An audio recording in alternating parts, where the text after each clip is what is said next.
Hey guys, today we're going to complete the square with a b term of an odd number. When I'm talking about b term, the middle term is an odd number.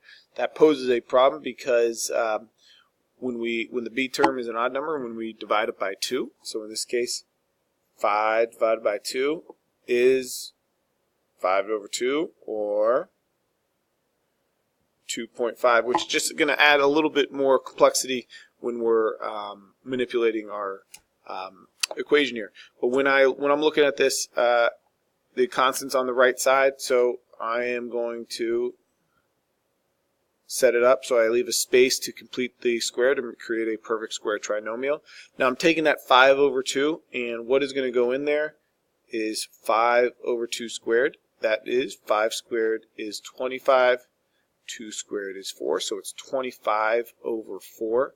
I like fractions. I'm going to leave it as fractions. Okay. If you don't like fractions, you can use the decimal. You could add 2.5 squared to both sides, which is 6.25, and that will work as well. Okay. But anytime you see me do this, you're going to see it as a fraction, and I like it because at the end of this, it's easy to write as a fraction. Okay. So now the left side is factored into that perfect square, and the factoring is still this factor right here is still just half the b term. Okay, that factor right there is still half the b term. So I'm going to keep on going here. This side, I got to do some fraction work. Negative 3 is the same thing as negative 12 over 4 plus 25 over 4.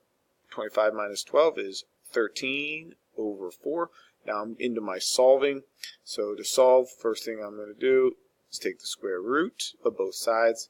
So I'm left with x minus 5 over 2 is equal to plus or minus the square root of 13.